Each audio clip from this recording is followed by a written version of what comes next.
What's going on, everybody? Part 2 of my Terra Classic updates. We're just going to take a quick look over sprint number 2 and look forward to sprint number 3 coming tomorrow, or as this video goes out, probably a little bit later on today.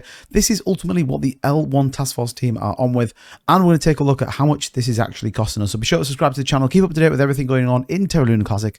Let's dive straight into this one. So straight away, here we go. This is the Lunc Army, one of the, I guess, social media or marketing people for the L1 Task Force. Now, we got sprint number 1, which told us exactly what they were doing and where they are. These are updated on the GitHub so you can see them. We currently have the number 2 as we are going to take a look at now. So currently the L1 Task Force is on schedule for reaching the milestone target listed below. So again, we can see here kind of what they set out to do. So you can see here all the sprints listed over the top. So sprint 1, sprint 2, all the way up to sprint 6, planned until the end of March. That, if you remember, is the first quarter in which we paid $150,000 for. We'll take a look at exactly how that was broken down. And this is where we are, the community engagement, advanced notice for 1.0.5, which we know we've uploaded. 1.0.6 is the Binance whitelist. Go and check that video out that I dropped earlier on, particularly around that. And that SHA-256 Oracle feeder burn tax split. Dead interesting. Remember, SHA-256 is the Bitcoin mining algorithm. Looking ahead, we have the Cosmos SDK's upgrade to that version 0.45.11, and then later on we also go to 4.5. At the further part of 4511, we have the Tendermint being worked on, and then we have the 50% of burn tax and 50% to the treasury wallet, and the sprint planning and review. So definitely a ton of stuff going on with the L1 Task Force team. And it says here, the key release includes the hotfix for 1.0.5, the go live on the 14th of February, so that's a couple of weeks time. We also have the 1.0.6 Binance whitelist, as well as the Tendermints and the Cosmos SDK upgrades. What are the current risks? Well, risks identified and communicated on Wednesday the 1st via Lunc Army Twitter page. The team hopes to close this risk as soon as possible.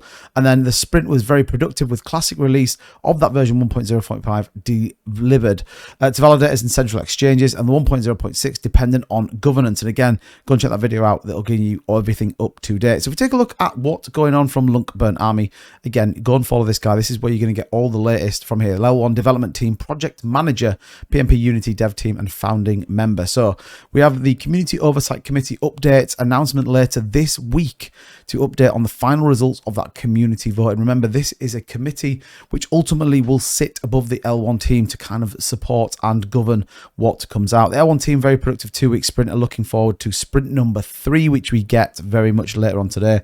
We can see they're covering off a couple of the more in-depth parts of it here. And you can see the Binance whitelist included in version 1.0.6. Again, but remember, the whitelist is ultimately to allow those Binance burns to flow through without any further tax on it. It says the proposal for this item will be posted on Agora this week. And again, go and check that video out because it's already on there. So lots coming ultimately with the L1 team. We now want to talk a little bit about budgets, forecasts, and the actual. So January actual spend has been provided below, and this is, I guess, a good thing that we wanted. Remember, we had 150k that went to the Terra rebels that basically did nothing with it. And I think this is where the whole L1 team got built out of. One of the important bits that we said was we want to see transparency. We want to ultimately know where that community pool money is being used and what are we getting for it. Now, we know we've got the next sprint coming February the 6th to February the 17th, and I'll bring you an update exactly when that lands. But we can see here the February and March forecast will be confirmed and maybe slightly modified once the meeting with TGF. There may be some additional OPEC expenses related to the IBC relay infrastructure. If the decision is made to proceed with providing this infrastructure, the compute budget forecast will be updated accordingly. So this was the Q1 budgets. You can see here, senior developer, full-time Tobias Anderson, basically 37,500 for 3 months worth of work. You can see there, Jacob Gideon. Now, that one obviously has gone. He's left the project and gone on to do other things. So that is ultimately a saving, if you like, of a $25,000. We've got Edward Kin in there, Till Superman, Vin, Lunc Army at 7.5k, and then we've got a couple of partnerships and the compute budget. So total came in at 128,837, which actually, if you like, is $21,163 under budget. So we can't argue with an under budget now. We'll see what that kind of looks like going forward. But for me, great to see this transparency. Great to get the updates from the team. Again, I'm going to bring you the latest when that Sprint 3 drops. Could be some pretty exciting stuff coming as we look to bridge more in that Terra Station app. We look to use the Interchain wallet much more to support Terra Lunar Classic. But all things are looking pretty good at the minute. Yes, we've had a couple of red days. We're back into this channel. We're above the 50-day EMA. We're above the 100-day EMA. Could be a really good week. Bitcoin trying to break back into 23.